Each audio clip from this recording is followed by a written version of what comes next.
Good evening, Matt Wordsworth with ABC News. The Morrison government is being accused of bowing to political pressure, approving the controversial Adani coal mine just days out from the federal election being called. Nationals MPs had been pushing for a final decision on groundwater approvals at the Central Queensland mine, but the Prime Minister denies there was interference. Here's state political reporter Alison Horn. Political tension around the Adani coal mine has been festering on the streets and within Cabinet. Queensland MPs pressuring the Environment Minister to approve the mine before the federal election is called. The Prime Minister gave us that commitment that things would be sorted, so, obviously it has been. The Carmichael mine will be one of Queensland's largest coal projects, promising thousands of jobs, but opponents fear environmental impacts.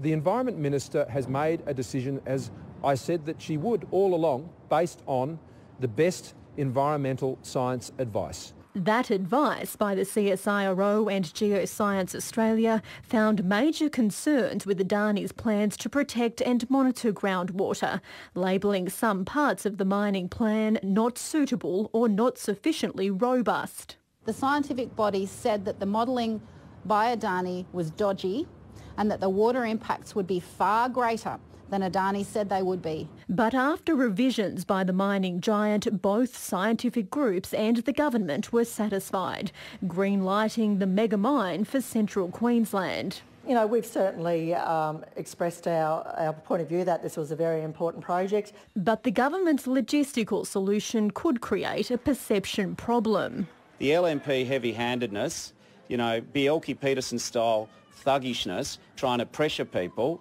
now creates a cloud over a process which didn't need to be there. The groundwater study will now be reviewed by the Queensland Government, which will have the ultimate say on Adani's operations. The government is also investigating the mine's possible impact on an endangered bird. Adani says the Commonwealth's approval is the result of more than 18 months of consultations. Alison Horn, ABC News, Brisbane. Political editor Andrew Probyn joins us now from Parliament House in Canberra. Andrew, are there any political consequences from the Environment Minister's decision to grant final Commonwealth environmental approval for the Adani coal mine? Well, Matt, the government does insist that it follow due process and all the expert advice, but the heart of this decision was also a political calculation.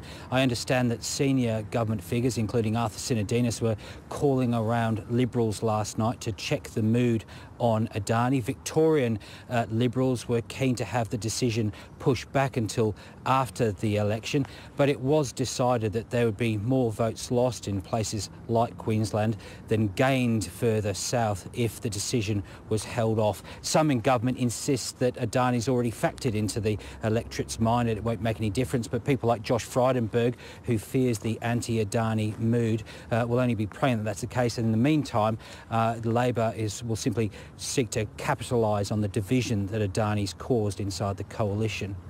And Andrew, what can you tell us about when the Prime Minister will call the federal election? Well, I wish I could tell you a whole lot about this, but in checking the mood with Liberals today, some don't see much strategic advantage in hanging on much longer. They think that Sunday and Monday were more flim-flam and not much cut through, and that today has been held hostage by Malcolm Turnbull's intervention and his attacks on Peter Dutton. So we know that Scott Morrison and the government don't really want to return to Parliament on Monday, so you can expect the Prime Minister will visit the Governor-General between tomorrow and Sunday. I wish I could be a whole lot more precise, Matt. All right, Andrew. Thank you. Andrew Probyn in Canberra.